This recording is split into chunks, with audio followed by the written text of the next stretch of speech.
बंदी छोड़ सतगुरु रामपाल जी परमेश्वर जी की जय हो।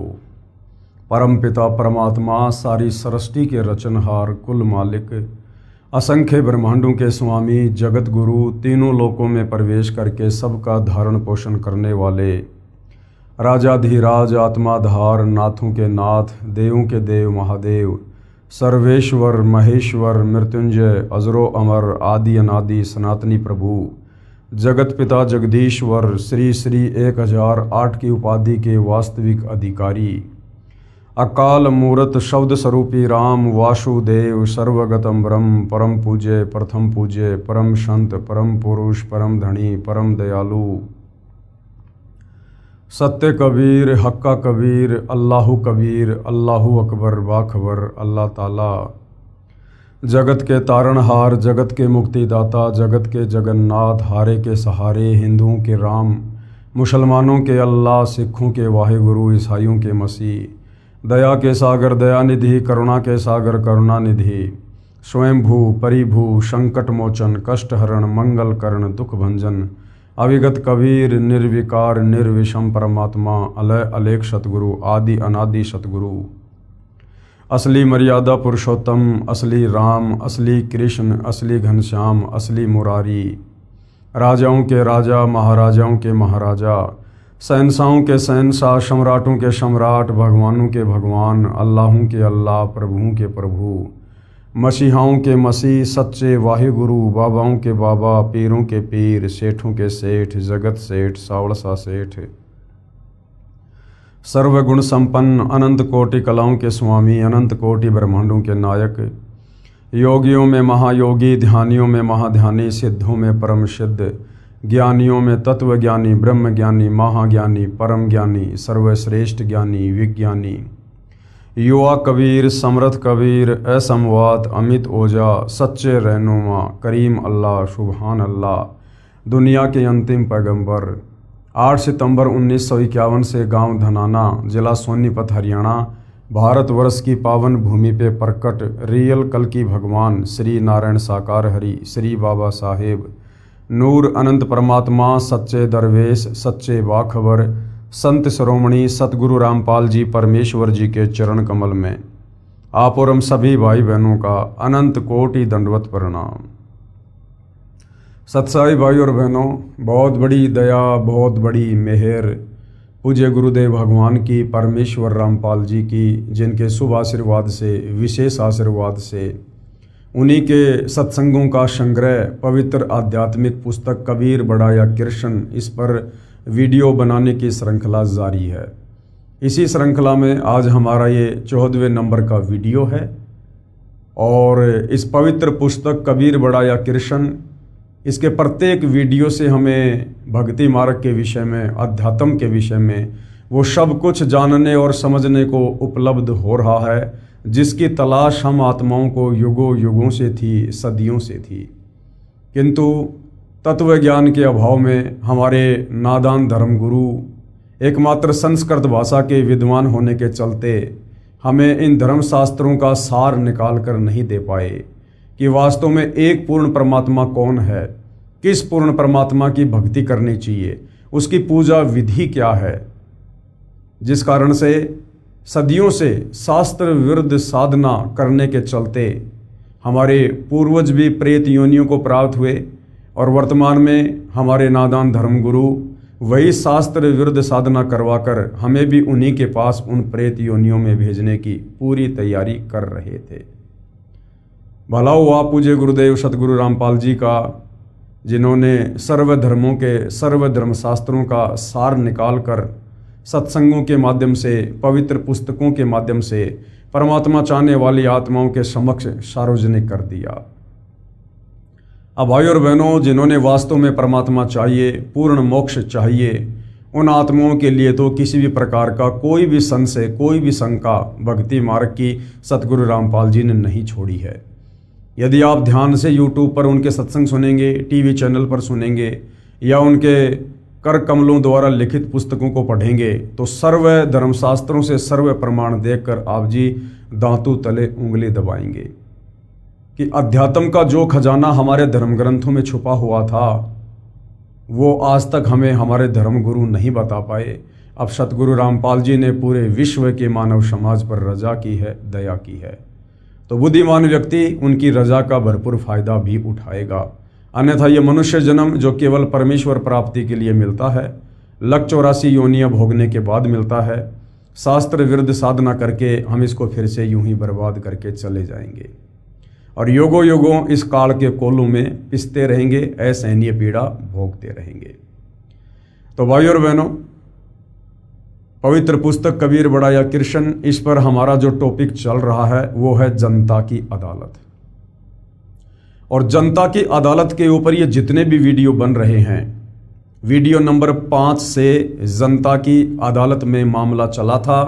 किस बात को लेकर कि हु इज सुप्रीम गॉड, सर्वशक्तिमान एक परमात्मा कौन है, कबीर बड़ा या कृष्ण। 5 नंबर वीडियो से शुरू हुआ था और आज हमारा ये 14वें नंबर का वीडियो है और आगे भी इस विषय पर वीडियो बनेंगे। यदि आपने कंप्लीट वीडियो देख लिए तो आप जी ये कह नहीं सकते कि मुझे किसी ने अध्यात्म के विषय में बताया नहीं या किसी ने समझाया नहीं, जब आप धर्मराज के दरबार में खाली हाथ खड़े होंगे। तो आज जनता की अदालत में हमारा जो विषय है वो वही है कि कबीर बड़ा या कृष्ण। और एक तरफ जनता की अदालत में श्री कृष्ण उर्फ विष्णु जी के वकील बनकर सर्व हिंदू धर्म गुरु खड़े हैं, तो दूसरी तरफ कबीर जी के वकील के रूप में सतगुरु रामपाल जी खड़े हैं। और जनता जो जो सवाल अध्यात्म के विषय में करती जा रही है, सतगुरु रामपाल जी उनकी प्रत्येक शंका का समाधान, उनके प्रत्येक सवाल का जवाब शास्त्र प्रमाणित तरीके से पेश कर रहे हैं। अभी तक जनता की बहुत सारी शंकाओं का समाधान हो चुका है। आगे जनता की अदालत में जनता ने कुछ और प्रश्न सतगुरु रामपाल जी के समक्ष अध्यात्म को जानने के विषय में प्रस्तुत किए हैं और किस प्रकार से सतगुरु रामपाल जी उनका शास्त्र प्रमाणित जवाब दे रहे हैं। तो पवित्र पुस्तक कबीर बड़ा या कृष्ण, जनता का अगला सवाल है, क्या क्षर पुरुष यानी जो नाशवान है, जो जन्म और मरण में है, जिसको ब्रह्म भी कहते हैं, जिसको काल कहते हैं, जिसने गीता का ज्ञान श्री कृष्ण जी में प्रेतवत प्रवेश करके दिया था, ब्रह्मा विष्णु महेश का पिता, दुर्गा का पति, ये क्षर पुरुष ब्रह्म। तो जनता कह रही है, क्या क्षर पुरुष अर्थात ब्रह्म की पूजा भक्ति करनी चाहिए या नहीं? उत्तर दे रहे हैं कबीर जी के वकील सतगुरु रामपाल जी, यदि पूर्ण मोक्ष चाहते हो तो गीता अध्याय 15 श्लोक 4 में बताया है कि तत्व ज्ञान प्राप्ति के पश्चात परमेश्वर के उस परम पद की खोज करनी चाहिए जहां जाने के पश्चात साधक लौटकर फिर कभी संसार में जन्म नहीं लेता। यदि पूर्ण मोक्ष चाहते हो, यदि पूर्ण मोक्ष चाहते हो, पूर्ण मोक्ष क्या होता है?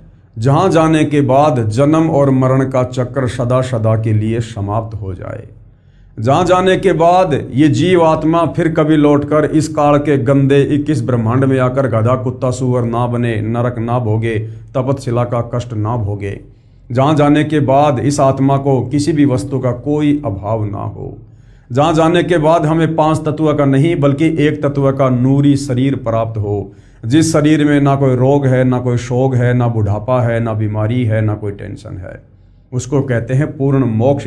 यानी परम पद प्राप्त करने के बाद, सतलोक प्राप्त करने के बाद हम ये कह सकते हैं कि अब हम पूर्णतया मुक्त हैं। तो यदि पूर्ण मोक्ष चाहते हो तो गीता अध्याय 15 श्लोक 4 में बताया गया है क्या कि तत्व ज्ञान प्राप्ति के पश्चात। अब ये तत्व ज्ञान की प्राप्ति कैसे होगी? ये गीता अध्याय 4 श्लोक नंबर 34 में गीता ज्ञानदाता ब्रह्म ने बताया कि किसी तत्वदर्शी संत की खोज कर। वो तत्वदर्शी संत तुझे कंप्लीट वे ऑफ वर्शिप बताएगा, पूर्ण परमात्मा की भक्ति विधि बताएगा। गीता अध्याय 17 श्लोक 23 में जो 3 मंत्र हैं ओम तत्सत, उनका तुझे कंप्लीट भेद बताएगा और वही अधिकारी गुरु होगा दीक्षा देने का। उस तत्वदर्शी संत की खोज कर, फिर उसके बताए अनुसार भक्ति कर और आजीवन मर्यादा में रहेगा तो तेरा पूर्ण मोक्ष होगा। तो भाइयों और बहनों, ज्ञान होना कोई बड़ी बात नहीं है। ज्ञान होने के बाद यदि हमारा समाधान नहीं हुआ, यदि हमें वो मूल वस्तु प्राप्त नहीं हुई तो फिर हमारा ज्ञान लेना भी व्यर्थ हो जाता है। तो आज ज्ञान भी है और आज समाधान भी है। समाधान यानी आज वो तत्वदर्शी संत धरती पर साक्षात प्रकट है सतगुरु रामपाल जी के नाम से। जो इस काल ब्रह्म ने अर्जुन को सलाह दी थी कि किसी तत्वदर्शी संत की खोज कर, अर्जुन तो नहीं कर पाया, उसका दुर्भाग्य। लेकिन आज इस पृथ्वी पर प्रत्येक मानव शरीरधारी स्त्री या पुरुष का परम सौभाग्य कि आज वह तत्वदर्शी संत जो गीता अध्याय 4 श्लोक 34 में वर्णित है, आज वो धरती पर सतगुरु रामपाल जी के नाम से प्रकट है। आज यदि हम जरा सा बुद्धि विवेक का इस्तेमाल करें, उनके सत्संगों को ध्यान से सुने और उनसे उपदेश लेकर मर्यादा में रहकर भक्ति करें तो निश्चित ही हम परम गति को प्राप्त हो सकते हैं। गीता अध्याय 15 श्लोक 4 में बताया है कि तत्व ज्ञान की प्राप्ति के पश्चात परमेश्वर के उस परम पद की खोज करनी चाहिए जहां जाने के बाद साधक यानी भगत लौटकर फिर कभी संसार में जन्म नहीं लेता, इस काल के गंदे संसार में जन्म नहीं लेता। तो क्षर पुरुष यानी जो ब्रह्म है, जो काल है, जो संसार रूपी वृक्ष की डार है, इसकी पूजा भक्ति नहीं करनी चाहिए, क्योंकि इस ब्रह्म की भक्ति से, ओम नाम की भक्ति से, इसके ब्रह्मलोक में जाने से हम पूर्णतया मुक्त नहीं हो पाएंगे। इसके ब्रह्मलोक में जाने के पश्चात भी हम जन्म और मरण में ही रहेंगे। और गीता अध्याय 7 श्लोक नंबर 18 में यह काल ब्रह्म गीता ज्ञानदाता खुद अपनी भक्ति को, अपनी परम गति को ये अनुत्तमाम कह रहा है, घटिया कह रहा है, अश्रेष्ठ कह रहा है, क्योंकि ब्रह्मलोक पर्यंत सर्वलोक पुनरावर्ती में है। इस ब्रह्म की प्राप्ति के बाद भी अपना पुण्य भोग कर हम वापस जन्म और मरण में आते हैं, लक 84 योनि में जाते हैं। तो ब्रह्म की भक्ति से, गीता ज्ञानदाता की भक्ति से, काल की भक्ति से जीव पूर्णतया मुक्त नहीं होता है। आगे जनता की अदालत में जनता ने सवाल किया है, प्रश्न नंबर 19। पूर्व में यानी पहले जितने भी ऋषि महर्षि हुए हैं वे सब ब्रह्म की पूजा करते और करवाते थे। ओम नाम को सबसे बड़ा तथा उत्तम मंत्र जाप करने का बताते थे। क्या वे अज्ञानी थे? यदि ब्रह्म की भक्ति उत्तम नहीं है तो गीता में कोई इसका प्रमाण बताओ। तो प्रमाण बताने के लिए ही जनता की अदालत में कबीर जी की तरफ से उनके वकील स्वयं कबीर जी सतगुरु रामपाल जी के रूप में उपस्थित हैं। तो जनता क्या सवाल कर रही है कि भाई आज से पहले सतयुग में, त्रेता युग में, द्वापर में, हजारों साल पहले बड़े बड़े साधु संत महात्मा ऋषि जिनके नाम की आज तक महिमा गाई जाती है, जो घर बार छोड़कर जंगलों में चले जाते थे, तप करते थे, ओम नाम की साधना करते थे, अपने शरीर का भी ध्यान नहीं रखते थे, क्या वो पागल थे? वो मूर्ख थे जो इस प्रकार की साधना किया करते थे? और लोगों से भी वो वही साधना करवाया करते थे। और आप कह रहे हो कि ब्रह्म साधना से मुक्ति नहीं है, परम गति नहीं है। तो हमारे शास्त्रों में इसका कोई प्रमाण हो, गीता में कोई प्रमाण हो कि वास्तव में ब्रह्म साधना घटिया है और ब्रह्म साधना से मुक्ति नहीं है, तो हम माने। तो कबीर जी के वकील सतगुरु रामपाल जी जनता की अदालत में क्या बता रहे हैं? उत्तर, पूर्व में बताया गया है कि यथार्थ अध्यात्म ज्ञान स्वयं परमेश्वर यानी परम अक्षर ब्रह्म कबीर देव धरती पर सशरीर प्रकट होकर ठीक ठीक बताता है। यानी वो कबीर परमात्मा खुद ही सतलोक से चलकर धरती पर आप और हमारी तरह एक मनुष्य शरीर धारण करके, परंतु उनका शरीर आप और हमारी तरह 5 तत्व से बना नहीं होता, हाड़ मांस का नहीं होता है, दिखाई ऐसा ही देता है, परंतु उनका नूरी शरीर होता है, उनका शब्द स्वरूपी शरीर होता है। तो वो कबीर परमात्मा जिन्होंने सारी सृष्टि को रचा, सर्व ब्रह्मांडों को बनाया, अक्षर पुरुष को 7 संग ब्रह्मांड दिए, ज्योति निरंजन काल को, इस ब्रह्म को 21 ब्रह्मांड दिए, ऊपर के 4 अजरो अमर अविनाशी लोकों की रचना की, वो कबीर परमात्मा जिनके अलावा इस संपूर्ण सृष्टि का किसी को ज्ञान नहीं है, उस परमेश्वर के लोक में वापस जाने की किसी के पास भक्ति विधि नहीं है, इसलिए वो कबीर परमेश्वर, वो परम अक्षर ब्रह्म स्वयं ही इस काल के लोक में एक आम संत की भांति लीला करते हुए और यहाँ प्रकट होकर हमें अपना तत्व ज्ञान देते हैं। यानी वो परमात्मा खुद ही प्रकट होकर अपने द्वारा रची गई सृष्टि का ज्ञान हमें ठीक ठीक बताते हैं, अन्य कोई भी बताने में सक्षम नहीं है।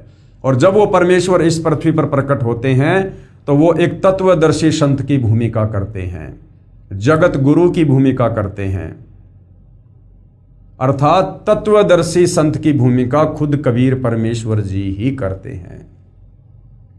वैसे तो भाई और बहनों दुनिया भर के जगत गुरु मिलेंगे आपको, दुनिया भर के तत्वदर्शी संत भी मिल जाएंगे आपको, सभी अपने आप को सतगुरु भी कहेंगे, पूर्ण संत भी कहेंगे, और ये भी कहेंगे कि मेरे पास में जो मार्ग है वो किसी के पास में नहीं है, और उनके फॉलोवर भी यही कहेंगे कि हमारे गुरुदेव के पास में जो भक्ति का ज्ञान है, जो मार्ग है वो किसी के पास नहीं है। लेकिन आप जियों को बता दिया गया है गीता अध्याय 16 श्लोक नंबर 23 और 24 की, अर्जुन किसी की मनमुखी बातों के ऊपर विश्वास ना करना, शास्त्र विधि को त्याग कर जो मनमाना आचरण करते हैं, मनमाने मंत्रों का जाप करते हैं, मनमानी भक्ति विधि करते और करवाते हैं, उनको ना कोई परम गति प्राप्त होती है, ना कोई सिद्धि प्राप्त होती है, ना उनके कोई कार्य सिद्ध होते हैं, अंत में लक 84 योनियों में धक्के खाते हैं। तो वास्तव में यदि आज इस पृथ्वी पर कोई जगत गुरु है, कोई तत्वदर्शी संत है, तो सतगुरु रामपाल जी हैं, जिन्होंने ना केवल हिंदू धर्म ग्रंथों का सार निकाल कर दिया, अपितु विश्व के सर्व धर्मों का निचोड़ निकाल कर दे दिया।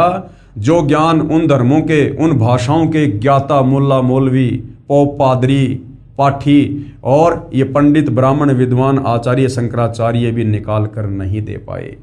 तो जगत गुरु वर्तमान में पूरी पृथ्वी पर एक समय में एक ही होता है, और वे आज सतगुरु रामपाल जी हैं।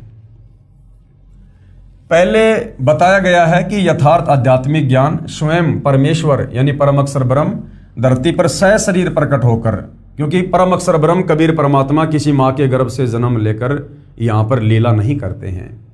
वो परमेश्वर, उनका शरीर शुक्रम अकायम ऐसनावीरम, कबीर मनीषी,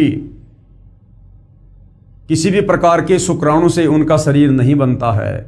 वो स्वयंभू है, स्वयं प्रकट होने वाला है, वो परिभू है, सबसे पहले प्रकट होने वाला परमात्मा है। ना सतगुरु जननी जने जाके माना बाप, पिंड ब्रह्मंड से रहित है नावा तीनों ताप। तो वो कबीर परमात्मा जब यहाँ सतगुरु की भूमिका करता है, तत्वदर्शी संत की भूमिका करता है, तो वो किसी माँ के गर्भ से जन्म लेकर अपना ज्ञान प्रचार नहीं करता है। वो परमेश्वर समर्थ है, वो सक्षम है आप और हमारी चरम दृष्टि को धोखा देते हुए, इस काल बलि को धोखा देते हुए वो परमेश्वर लीला चाहे जो मर्जी करे, परंतु वास्तव में वो किसी माँ के गर्भ से जन्म लेकर जेर में लिपटकर शरीर से बाहर नहीं आता है। वो स्वयंभू है, वो परिभू है।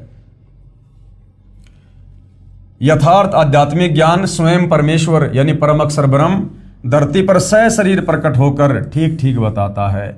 देखिए इसका प्रमाण वेद मंत्रों में, इसी पुस्तक के पेज नंबर 314 पर आगे हम देखेंगे। परमेश्वर द्वारा बताए ज्ञान को सूक्ष्म वेद तत्व ज्ञान कहा गया है। तत्व ज्ञान में परमात्मा ने बताया है कि क्या बताया, गुरु बिन काहू न पाया ज्ञाना, और जो थोथा बुस छड़े मुड़ किसाना, और गुरु बिन वेद पढ़े जो प्राणी, समझ न सार रहे अज्ञानी।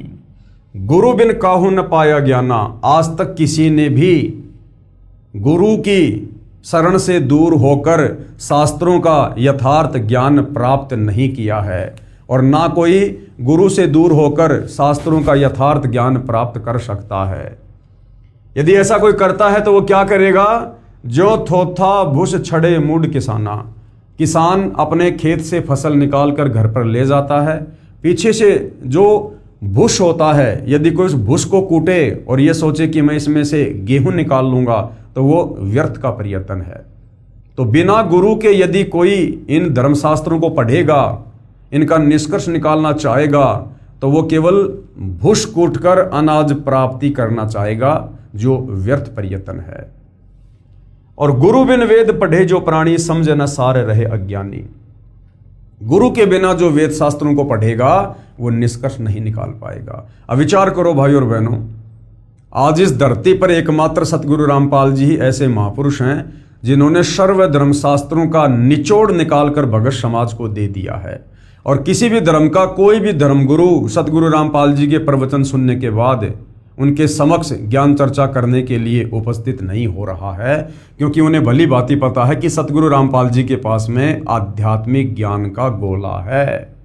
और ज्ञान सब ज्ञान अड़ी, कबीर ज्ञान सो ज्ञान, जैसे गोला तोप का करता चले मैदान। कि तुम 5 मिनट भी सतगुरु रामपाल जी के सामने नहीं रुक पाओगे, नहीं टिक पाओगे, क्योंकि वर्तमान में जनता शिक्षित है। जनता स्वयं अपनी आंखों से धर्मशास्त्रों में लिखी सच्चाई को देखकर निर्णय कर सकती है। अब वो सदियों पहले वाला समय नहीं है जिस समय जनता अनपढ़ थी, अशिक्षित थी, और हमारे नादान धर्मगुरु जैसा भी हमें शास्त्रों का हवाला देकर बता दिया करते थे, हम उस पर आंख बंद करके यकीन कर लिया करते थे। जिस कारण से किसी भी धर्म का कोई भी धर्मगुरु सतगुरु रामपाल जी के बार बार ज्ञान चर्चा के लिए आमंत्रित करने के बाद भी उनके समक्ष उपस्थित होकर भगत समाज का मार्गदर्शन करने के लिए नहीं आ रहा है।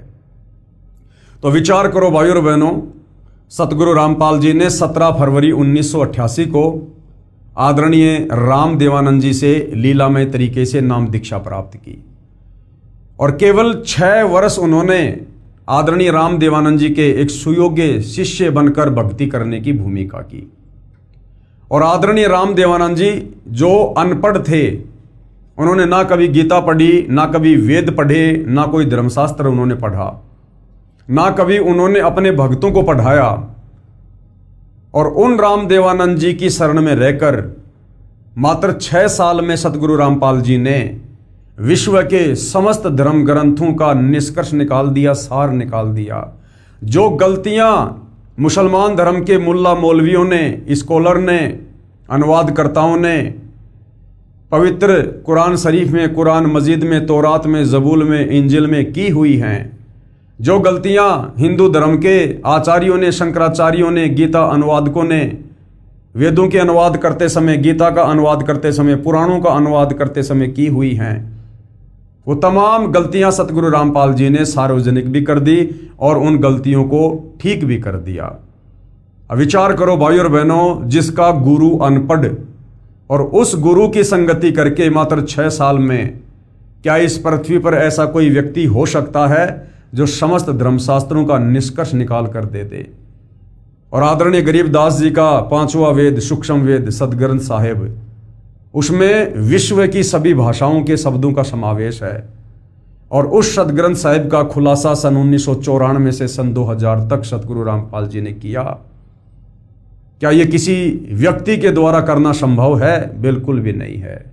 इसलिए जैसा कि वेदों में लिखा है, परमेश्वर की महिमा में लिखा है कि वो परमात्मा अपने ज्ञान का प्रचार प्रसार करने के लिए, अपने ज्ञान का संदेशवाहक बनकर, अपने ज्ञान का दूत बनकर स्वयं ही सतलोक से चलकर इस पृथ्वी पर सशरीर प्रकट होता है और एक तत्वदर्शी संत की भूमिका करके प्रचार प्रसार करता है। तो निसंदेह वर्तमान में धरती पर स्वयं कबीर परमेश्वर सतगुरु रामपाल जी के रूप में प्रकट हैं, जिन्होंने आज न केवल हिंदू समाज में परमात्मा चाहने वाली आत्माओं के लिए, अपितु सर्व धर्मों में परमात्मा चाहने वाली आत्माओं के लिए उन धर्मों के धर्म ग्रंथों का निष्कर्ष निकालकर अनेकों पुस्तकें बना दी हैं। इस पुस्तक के अलावा आप जी एक पुस्तक है हिंदू साहिबान नहीं समझे गीता वेद पुराण, आप इसको पढ़ सकते हैं, ये प्रमाणित पुस्तक है। मुसलमान नहीं समझे ज्ञान कुरान, आप इस पुस्तक को पढ़ सकते हैं। ये मुसलमान धर्म की पवित्र 4 उन कतेबों के ज्ञान से प्रमाणित है। इसके साथ ही सिख धर्म के गुरु ग्रंथ साहिब का और ईसाइयों की बाइबल का सतगुरु रामपाल जी ने सार निकाल कर दे रखा है। तो ये किसी व्यक्ति विशेष की या किसी इंसान विशेष की बस की बात नहीं है। सतगुरु रामपाल जी स्वयं परम ब्रह्म हैं, ये साक्षात कबीर परमेश्वर हैं जो आप और हमारे आत्म कल्याण के लिए धरती पर प्रकट हैं। और हमने इनके सत्संगों को ध्यान से सुनकर, इनके ज्ञान को समझकर, इनसे उपदेश प्राप्त करके आजीवन मर्यादा में रहकर भक्ति करके अपनी आत्मा का कल्याण करवाना चाहिए। तो गुरु बिन काहू न पाया ज्ञाना, जो थोथा भू छड़े मूड किसाना, गुरु बिन वेद पढ़े जो प्राणी, और समझे न सार रहे अज्ञानी। जिन महर्षियों व महर्षियों को सतगुरु नहीं मिला, उनकी ये दशा थी कि वेद पढ़ते थे परंतु वेदों का सार नहीं समझ सके। सर्वप्रथम 21 ब्रह्मांड में वेद सागर मंथन के दौरान इस ब्रह्म ने काल ने श्री ब्रह्मा जी को दिए। ब्रह्मा जी ने 4 वेदों को पढ़ा, परंतु ब्रह्मा जी भी 4 वेदों का सार आज तक नहीं समझ पा रहे। आज तक ना श्री विष्णु जी समझ पा रहे, ना श्री शंकर जी समझ पा रहे। तो सोचिए भाइयों और बहनों, फिर नीचे 21 ब्रह्मांड में, तीनों लोकों में और कौन प्राणी है जो इन वेदों को पढ़कर इनका निष्कर्ष निकाल सकता है। और सतगुरु रामपाल जी ने निष्कर्ष निकालकर सार्वजनिक भी कर दिया है। तो सतगुरु रामपाल जी कोई सामान्य व्यक्ति या संत नहीं, ये साक्षात परम ब्रह्म परमेश्वर हैं। जिन महर्षियों व ऋषियों को सतगुरु नहीं मिला, उनकी ये दशा थी कि वेद पढ़ते थे परंतु वेदों का सार नहीं समझ सके। उदाहरण के लिए श्री देवी पुराण सचित्र मोटा टाइप, गीता प्रेस गोरखपुर से प्रकाशित, इसके 6ठे स्कंद के 4थे अध्याय में पेज नंबर 425 में लिखा है, क्या लिखा हुआ है कि सतयुग के ब्राह्मण यानी विद्वान लोग, महर्षि लोग जो आध्यात्मिक क्षेत्र में जनता का मार्गदर्शन करते हैं, उनको ब्राह्मण कहते हैं। ब्राह्मण सोई जो ब्रह्म पहचाने और पंडित सोई जो पिंड की जाने। ये जो जातिगत हिसाब से ब्राह्मण और पंडित हैं, यहाँ पर इन लोगों की बात नहीं हो रही है। ये वर्तमान के ब्राह्मण पंडित, कोई अपना नौकरी करता है, कोई अपना व्यापार करता है, कोई बिजनेस करता है, ये लोग आध्यात्मिक रूप से किसी का मार्गदर्शन नहीं करते हैं। इसलिए शास्त्र में जहाँ जहाँ भी पंडित और ये ब्राह्मण शब्द है, ये उन लोगों के लिए है जो आध्यात्मिक क्षेत्र में गुरु बनकर लोगों का मार्गदर्शन करते हैं। तो कहा गया है कि सतयुग के ब्राह्मण यानी महर्षि वेद के पूर्ण विद्वान होते थे और श्री देवी दुर्गा की पूजा करते थे, देवी का मंदिर गांव गांव बनवाते थे। जबकि चारों वेदों में पवित्र गीता जी में श्री देवी दुर्गा की पूजा करने का कोई विधान नहीं है, ना देवी का मंदिर बनाकर पूजा करने का कोई विधान है। फिर ये हमारे नादान धर्म गुरु आचार्य, ये महर्षि जन, ये ऋषि जन, ये वेदों के विपरीत साधना भगत समाज से करवा रहे थे। ये इनका अपना मनमाना आचरण था, जबकि इनको परम विद्वान की संज्ञा दी जा रही है वेद व्यास जी के द्वारा। जबकि ये देवी दुर्गा की पूजा करते थे और करवाते थे, अर्थात शास्त्र विधि को त्याग के मनमाना आचरण ये हमारे महर्षि जन, ये विद्वान लोग, ये ब्राह्मण लोग, ये सतयुग से करते आ रहे हैं, सतयुग से। इसलिए भाइयों और बहनों, आज तक पूरे विश्व का मानव शास्त्र विरुद्ध साधना करके और भयंकर तरीके से काल के जाल में फंसा हुआ है, जन्म और मरण के चक्कर में पड़ा हुआ है, लख 84 योनियों में पीड़ा सहन कर रहा है। अब सतगुरु रामपाल जी ने आकर वो 9 मन उलझा हुआ सूत सुलझाया है, जो इन महर्षियों ने सदियों से उलझा रखा था। 9 मन सूत उलझिया ऋषि रहे झकमार, और सतगुरु ऐसा सुलझा दे फिर उलझे न दूजी बार। तो जो आध्यात्मिक ज्ञान इन महर्षियों ने पूरी तरह से उलझा रखा था, अपनी मनमुखी थ्योरी समाज में पेश करके और शास्त्रों का हवाला देकर कि हम जो भी कुछ बता रहे हैं, जो भी कुछ भक्ति कर रहे हैं, ये शास्त्रों में लिखा है। अब सतगुरु रामपाल जी ने आकर इसको सुलझाया है और अब ये इस कलयुग में दोबारा से उलझने वाला नहीं है, भले कोई भक्ति करियो या ना करियो।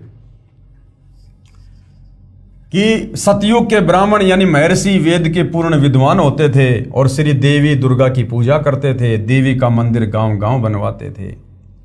विचार किया जाए, वेदों में तथा गीता में कहीं नहीं लिखा है कि श्री देवी दुर्गा जी की पूजा करो और उसके मंदिर बनवाओ। ऋषिजन पढ़ते थे वेद और कर्म सब वेद विरुद्ध करते थे, तो क्या खाक विद्वान थे।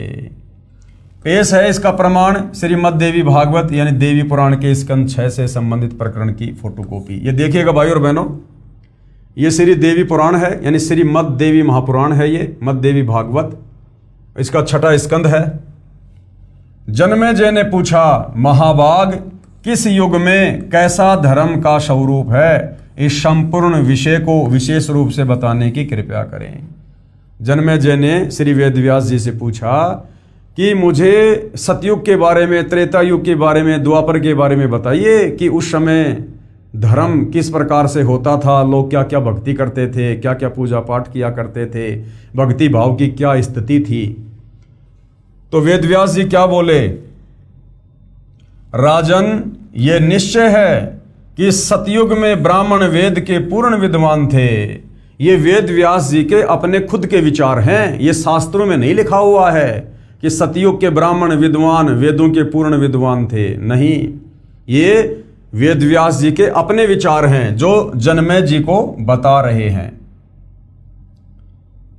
देखिएगा, राजन, ये निश्चय है कि सतयुग में ब्राह्मण वेद के पूर्ण विद्वान थे। उनके द्वारा निरंतर भगवती जगदम्बा की आराधना होती थी, जबकि वेदों में कोई जिक्र नहीं है जगदम्बा की भक्ति का। भगवती का दर्शन करने के लिए उनका मन सदा लालायित रहता था। गायत्री के ध्यान, प्राणायाम और जप में वे अपना सारा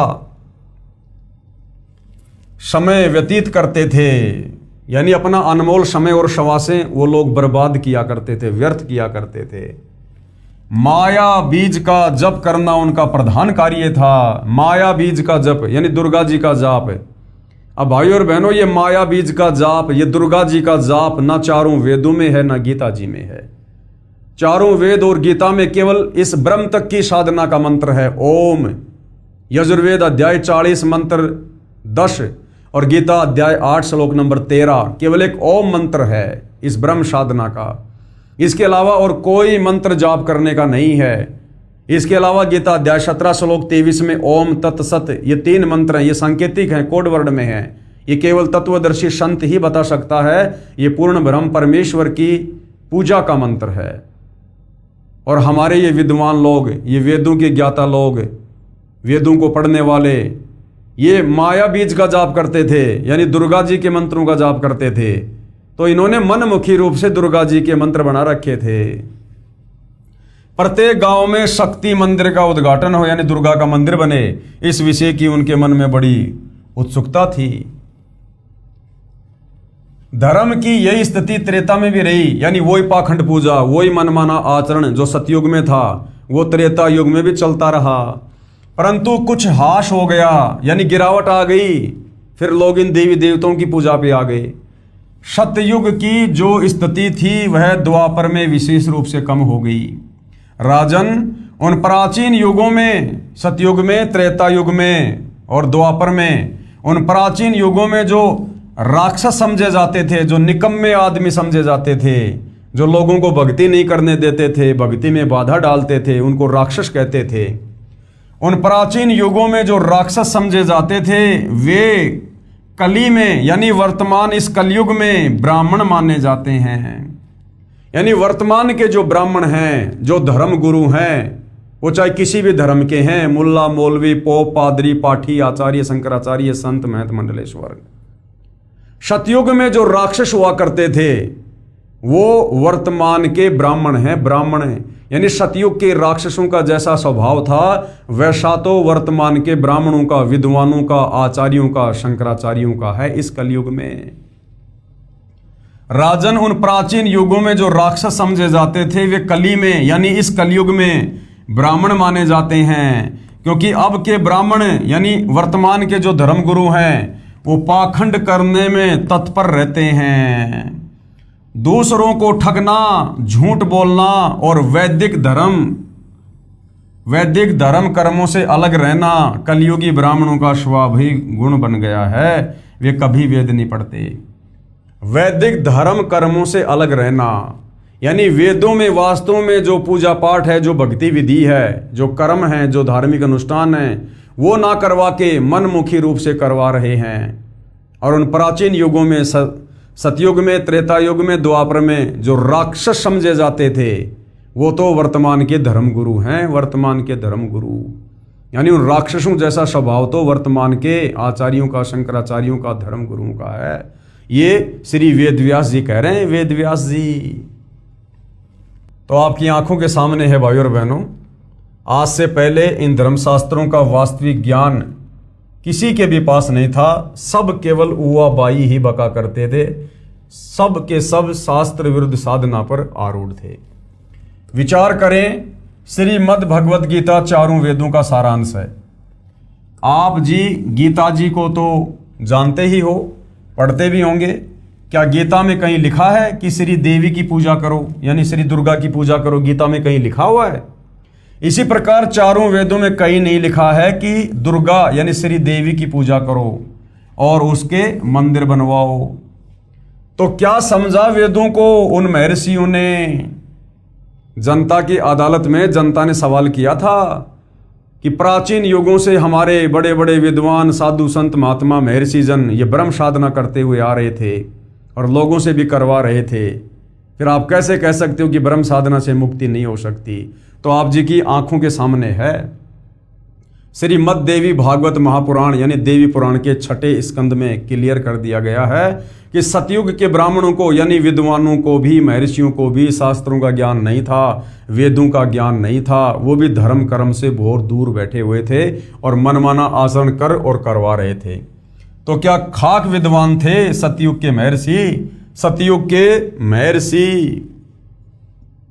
भाई और बहनों, अब जाकर हमें ये क्लियर हुआ है, ये रोशनी हुई है इस तत्व ज्ञान की टोरस से कि हम जिनको बड़े बड़े परम विद्वान, बड़े बड़े महर्षि और आचार्य शंकराचार्य समझा करते थे, वो तो भक्ति और भगवान की ABCD के पास भी नहीं थे। ABCD के पास भी उन्हीं महर्षियों का मनमाना विधान है। ओम नाम सबसे बड़ा अर्थात उत्तम है, जो कहते थे कि ब्रह्म पूजा भक्ति सर्वश्रेष्ठ है। जो ब्रह्म की पूजा इष्ट देव मानकर करते थे वे अज्ञानी थे। उनकी ब्रह्म साधना अनुत्तम गति देने वाली है, यानी उससे भी मोक्ष नहीं है। विशेष ये दशा तो सतयुग के ब्राह्मणों की थी, यानी वेदों के विरुद्ध साधना, धर्मशास्त्रों के विरुद्ध साधना, वेदों के विरुद्ध पूजा पाठ कर्म कांड धार्मिक अनुष्ठान, ये स्थिति तो सतयुग के ब्राह्मणों की थी। अब सोचो भाई और बहनों, वर्तमान के ये जो कलयुग के ब्राह्मण हैं, जो कलयुग के गुरुजन हैं, इनकी क्या स्थिति होगी? ये तो बिल्कुल बट्ठा बैठाने पर तुले हुए हैं, बट्ठा बैठाने पर समाज का। ये दशा तो सतयुग के ब्राह्मणों की थी। कलयुग के ब्राह्मणों यानी शंकराचार्य ब्राह्मण हैं, अन्य कर्म कांड भी अधिकतर ब्राह्मण ही करते और करवाते हैं, तथा जो अन्य गुरुजन है वे उन्हीं कलयुगी ब्राह्मणों से सुना अज्ञान प्रचार करते हैं। इन कलयुग के गुरुजनों यानी ब्राह्मणों के विषय में इसी श्री देवी भागवत पुराण की फोटोकॉपी में बताया है कि जो सतयुग में राक्षस माने जाते थे वैसे तो कलयुग के ब्राह्मण हैं वर्तमान के धर्मगुरु, क्योंकि अब के ब्राह्मण प्राय पाखंड करने में तत्पर रहते हैं। दूसरों को ठगना, झूठ बोलना और वैदिक धर्म कर्म से अलग रहना कलयुगी ब्राह्मणों यानी धर्म गुरुओं का स्वाभाविक गुण बन गया है। और वर्तमान में आप जी देख भी रहे हो, सतगुरु रामपाल जी के अलावा सारे के सारे वेदों के विरुद्ध, गीता के विरुद्ध, पुराणों के विरुद्ध ही साधना कर और करवा रहे हैं। गीता जी में प्रमाण है। श्रीमद् देवी भागवत अध्याय 7 श्लोक 12 से 15 में तो बताया है कि जो तीनों गुणों यानी रजगुण ब्रह्मा, सतगुण विष्णु तथा तमगुण शंकर की पूजा करने वाले, राक्षस स्वभाव को धारण किए हुए मनुष्यों में नीच दूषित कर्म करने वाले मूर्ख मुझे भी नहीं बसते। और एकमात्र सतगुरु रामपाल जी को छोड़कर वर्तमान में विशेषकर हिंदू समाज में जितने भी आचार्य शंकराचार्य और धर्मगुरु कथावाचक हैं, ये श्री ब्रह्मा विष्णु महेश की ही पूजा करते हैं और करवाते हैं। बल्कि उससे भी नीचे राधे राधे श्याम मिला दे, उससे भी नीचे भैरव भूत की पूजा करवा रहे हैं। इसीलिए गीता ज्ञानदाता ने, काल ब्रह्म ने गीता अध्याय 7 श्लोक नंबर 12 से 15 में ब्रह्मा विष्णु महेश और उससे नीचे इन देवी देवताओं की पूजा करने और करवाने वालों को 4 गालियां दी हैं। राक्षस स्वभाव को धारण किए हुए मनुष्यों में नीच दूषित कर्म करने वाले मूर्ख। और वही बात श्री देवी भागवत महापुराण में 6 स्कंद में कही गई है कि राजन, सतयुग में जो राक्षस समझे जाते थे वो तो कलयुग के ब्राह्मण हैं, ब्राह्मण हैं। तो भाई और बहनों, वर्तमान में शास्त्र अनुकूल भक्ति साधना सतगुरु रामपाल जी के अलावा इस पृथ्वी पर आपको कहीं भी देखने को नहीं मिलेगी। यही गीता ज्ञानदाता ने कहा है।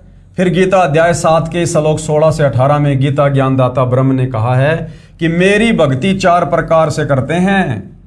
सबसे पहले कौन करते हैं? अर्थार्थी, आर्त, जिज्ञासु तथा ज्ञानी, यानी 4 प्रकार के लोग मुझ ब्रह्म की भक्ति करते हैं।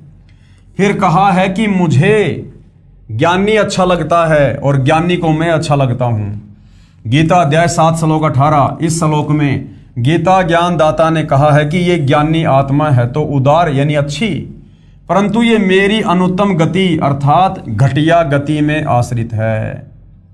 गीता अध्याय 7 श्लोक 18 गीता ज्ञानदाता काल ब्रह्म ज्योति निरंजन खुद अपनी भक्ति को, ओम नाम की साधना को भी अनुतमाम कह रहा है, अश्रेष्ठ कह रहा है। क्यों?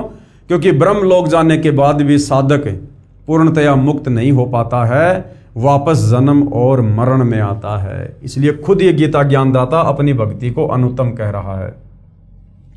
इस श्लोक गीता अध्याय 7 श्लोक 18 में गीता ज्ञानदाता ब्रह्म यानी काल स्वयं स्वीकार कर रहा है कि मेरी भक्ति से होने वाली गति अनुत्तम यानी अश्रेष्ठ है, घटिया है। उसके बाद गीता ज्ञानदाता ने अध्याय 7 श्लोक 19 में कहा है, बहुनाम जन्मानाम अंतते ज्ञानवान मान परपदते और वासुदेव सर्वम इति स महात्मा सुदुर्लभ है।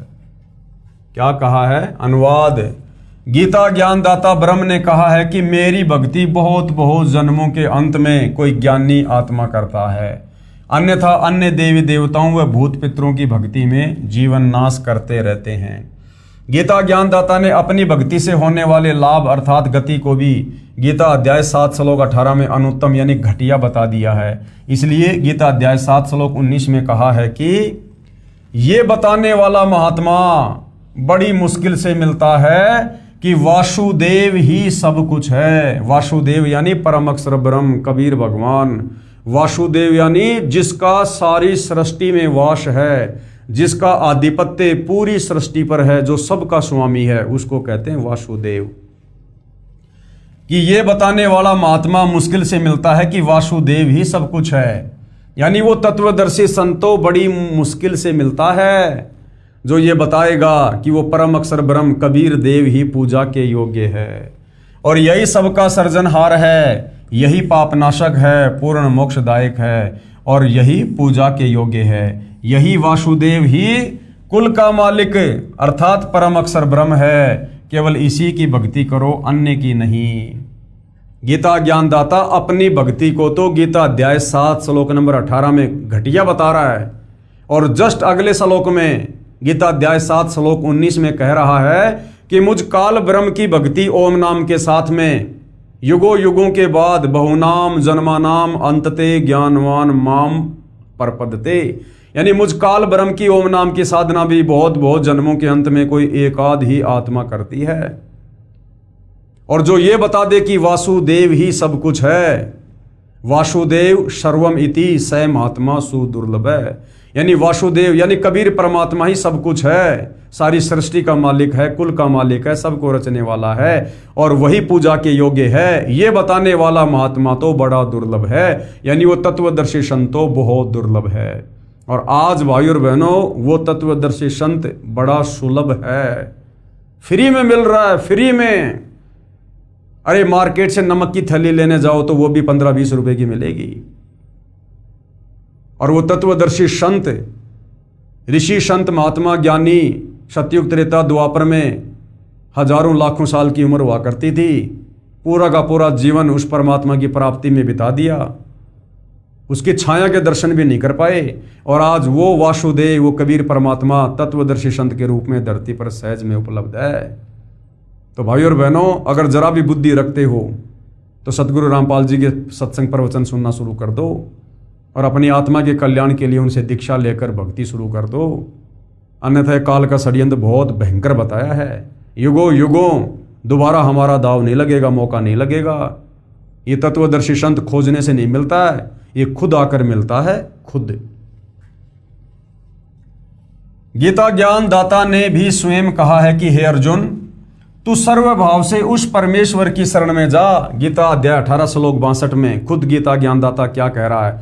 अपने से अन्य उस परम अक्षर ब्रह्म की शरण में जाने की सलाह अर्जुन को दे रहा है। हे अर्जुन, तू सर्वभाव से यानी और सारी पूजा छोड़कर उस परमेश्वर की शरण में जा। उस परमेश्वर की कृपा से ही तू परम शांति को तथा सनातन परम धाम यानी सतलोक को प्राप्त होगा, यानी तेरा पूर्ण मोक्ष होगा। यह गीता अध्याय 18 श्लोक 62 तथा 66 में प्रमाण है। फिर गीता अध्याय 2 श्लोक 17 में तथा अध्याय 18 श्लोक 46 में गीता ज्ञानदाता ने कहा है कि जिस परमेश्वर से यानी जिस परम अक्षर ब्रह्म से, जिस कबीर देव से संपूर्ण प्राणियों की उत्पत्ति हुई है, जिससे यह समस्त जगत व्याप्त है यानी सारी सृष्टि को उसने रचा है, उस परमेश्वर की अपने स्वाभाविक कर्म करते करते पूजा करके मनुष्य सिद्धि को प्राप्त हो जाता है। यानी तत्वदर्शी संत से उपदेश लेकर और जो भी जैसा अपना नेक नीति ईमानदारी से काम करता है, कोई मजदूरी, कोई किसानी, कोई नौकरी, वो काम करते करते मर्यादा में रहकर भक्ति करते हुए वो आत्मा मोक्ष प्राप्त कर सकती है, बशर्ते उसका गुरु तत्वदर्शी होना चाहिए। फिर गीता अध्याय 15 श्लोक 4 में कहा है कि तत्व ज्ञान को समझकर, यानी तत्वदर्शी संत के सत्संगों को समझकर, ज्ञान को आधार बनाकर उसके पश्चात परमेश्वर के उस परम पद की खोज करनी चाहिए, यानी सतलोक के लिए फिर भक्ति करनी चाहिए, जहां जाने के बाद साधक लौटकर संसार में नहीं आता, और जिस परमेश्वर से संसार रूपी वृक्ष की प्रवृत्ति विस्तार को प्राप्त हुई है, अर्थात जिस परमेश्वर ने सर्व की रचना की है उसी की पूजा करो। इससे सिद्ध हुआ कि उन ऋषियों को वेद का गूढ़ रहस्य समझ नहीं आया, वे अज्ञानी रहे। जनता की अदालत में जनता ने जो प्रश्न किया था कि सतयुग त्रेता द्वापर में हमारे बड़े बड़े विद्वान लोग, महर्षि जन लोग ब्रह्म साधना करते थे, तो क्या वो मुक्त नहीं हो पाए? क्या वो साधना गलत थी? तो सतगुरु रामपाल जी ने हिंदू धर्मशास्त्रों का हवाला देकर, पवित्र गीता जी का और श्री मद देवी भागवत पुराण का, यानी देवी पुराण का हवाला देकर बिल्कुल क्लियर कर दिया है कि उनको तो भक्ति मार्ग का कै ख ग का भी ज्ञान नहीं था। आगे प्रश्न किया है जनता ने, प्रश्न नंबर 20, गीता ज्ञान दाता ने यानी काल ब्रह्म ने अपनी गति को यानी अपनी भक्ति को अनुत्तम क्यों कहा है, घटिया क्यों कहा है? अपनी ओम नाम की साधना को भी इस काल में घटिया क्यों बताया? उत्तर, गीता ज्ञान दाता ने अध्याय 2 श्लोक 12, गीता अध्याय 4 श्लोक 5, गीता अध्याय 10 श्लोक 2 में कहा है कि अर्जुन, तेरे और मेरे बहुत जन्म हो चुके हैं, तू नहीं जानता, मैं जानता हूं। मेरी उत्पत्ति को ऋषि, महर्षि तथा देवता नहीं जानते। तू और मैं तथा ये राजा व सैनिक बहुत बार पहले भी जन्मे हैं, आगे भी जन्मेंगे। पाठक जन विचार करें, जब ब्रह्म कह रहा है यानी काल खुद कह रहा है कि मेरा भी जन्म मरण होता है, तो ब्रह्म के पुजारी को गीता अध्याय 15 श्लोक 4 वाली गति यानी मोक्ष प्राप्त नहीं हो सकती, यानी परम गति प्राप्त नहीं हो सकती। जब ये ब्रह्म खुद कह रहा है गीता अध्याय 2 श्लोक 12, 10 श्लोक 2, 4 श्लोक 5 और 9 में कि मेरा तो जन्म और मरण है, मैं भी जन्मता हूं और मरता हूं, तो भला फिर इस ब्रह्म की भक्ति करने से ब्रह्म के भगत का जन्म मरण का रोग कैसे समाप्त हो जाएगा? इसलिए ये खुद गीता अध्याय 7 श्लोक 18 में अपनी ब्रह्म भक्ति को भी अनुत्तमाम कह रहा है, घटिया कह रहा है, अश्रेष्ठ कह रहा है। जिसमें जन्म मरण सदा के लिए समाप्त हो जाता है, साधक कभी लौटकर संसार में नहीं आता, यानी जन्म मरण सदा के लिए समाप्त हो जाता है उस परम अक्षर ब्रह्म की साधना से। जब तक जन्म मरण है तब तक परम शांति नहीं हो सकती। इस काल के लोक में जन्म मरण अटल विधान है, तो जहां जन्म मरण है वहां पर परम शांति नहीं हो सकती। उसके लिए गीता ज्ञानदाता ने अपनी भक्ति से होने वाली गति को अनुत्तम घटिया कहा है। गीता अध्याय 18 श्लोक 62 में कहा है कि परम शांति के लिए उस परमेश्वर यानी परम अक्षर ब्रह्म की शरण में जा, यानी उस कबीर भगवान की शरण में जा, तत्वदर्शी संत से उपदेश लेकर उसी की कृपा से ही तू परम शांति को तथा सनातन परम धाम को प्राप्त होगा, यानी सतलोक जाएगा। और गीता अध्याय 8 श्लोक 5 व 7 में गीता ज्ञानदाता ने कहा है कि मेरी भक्ति करेगा तो युद्ध भी करना पड़ेगा, जहां युद्ध है वहां शांति नहीं होती, परम शांति का घर दूर है। इसलिए गीता ज्ञानदाता ने अपनी गति को यानी अपनी भक्ति को ओम नाम के जाप से होने वाला लाभ अनुत्तम यानी घटिया बताया है। जनता की अदालत में अध्यात्म में रुचि लेती हुई जनता ने फिर और सवाल किया है। प्रश्न नंबर 21, आपने प्रश्न नंबर 13 के उत्तर में कहा है कि पूर्ण मोक्ष की प्राप्ति के लिए ब्रह्मा विष्णु शिव गणेश तथा देवी और क्षर ब्रह्म व अक्षर ब्रह्म की साधना करनी पड़ती है। दूसरी ओर कह रहे हो कि ब्रह्मा विष्णु शिव अन्य देवता हैं, क्षर ब्रह्म भी पूजा भक्ति योग्य नहीं है, केवल परम अक्षर ब्रह्म की ही पूजा भक्ति करनी चाहिए। तो क्या उत्तर दिया है सतगुरु रामपाल जी ने? उत्तर, पहले तो यह स्पष्ट करता हूं कि पूजा तथा साधना में क्या अंतर है। पूजा और साधना में क्या अंतर है? जो ये कहा गया है ना कि पूर्ण मोक्ष प्राप्ति के लिए आपने ब्रह्मा विष्णु महेश की भी साधना करनी पड़ेगी, ब्रह्म की साधना भी करनी पड़ेगी, दुर्गा की साधना भी करनी पड़ेगी, और अक्षर पुरुष की साधना भी करनी पड़ेगी। तो गुरुदेव भगवान कह रहे हैं कि मैंने पूजा के लिए नहीं कहा, मैंने साधना के लिए कहा है। साधना और पूजा में रात और दिन का अंतर है। पूजा तो हमने परम अक्षर ब्रह्म कबीर देव की करनी है अपना इष्ट मानकर, परंतु जब तक हम यहाँ इस काल के लोक में फंसे हुए हैं, हमारे ऊपर इन सभी का ऋण चढ़ा हुआ है। इनका ऋण उतारने के लिए इनके मंत्रों का जाप करना पड़ेगा, और उन मंत्रों के जाप करने को साधना कहते हैं। साधना मजदूरी, ना कि पूजा। पहले तो ये स्पष्ट करता हूं कि पूजा तथा साधना में क्या अंतर है। प्राप्य वस्तु की चाह पूजा कही जाती है, यानी जिस वस्तु को हमने प्राप्त करना है, जिस वस्तु की हमें चाहत है, उसको पूजा कहा जाता है, तथा उसको प्राप्त करने के प्रयत्न को साधना कहते हैं। हमें जो वस्तु प्राप्त करनी होती है वो हमारी पूजा है, और उसको प्राप्त करने के लिए हम जो प्रयत्न करेंगे उसको कहते हैं साधना मजदूरी। जैसे किसी प्यासे व्यक्ति ने जल पीना है, अब वो जल उसका इष्ट है, उसे जल की चाहत है, जल उसकी पूजा है, जल उसका पूज्य है, लेकिन जमीन से जल बाहर निकालने के लिए जो मेहनत करनी पड़ेगी, जो प्रयत्न करना पड़ेगा, उसको साधना कहते हैं। जैसे हैंड पंप से यदि हमने जल निकालना है तो हैंड पंप में बोकी मारनी पड़ेगी, पाइप को ऊपर नीचे करना पड़ेगा, वो साधना होती है, ना कि पूजा। इसी प्रकार हमने परम अक्षर ब्रह्म को प्राप्त करना है, तो परम अक्षर ब्रह्म हमारा पूज्य देव है, हमने पूजा करनी है परम अक्षर ब्रह्म की। लेकिन उसकी प्राप्ति के लिए हमने यहाँ जो मेहनत मजदूरी करके मंत्रों की जो हमने इनका ऋण उतारना है, काल के 21 ब्रह्मांड वाली शक्तियों का और इस अक्षर पुरुष का, तो हमने केवल वो इनके मंत्रों का जाप करके हमने केवल इनकी साधना करनी है, इनका ऋण उतारना, हमने इनका वो कर्जा उतारना है।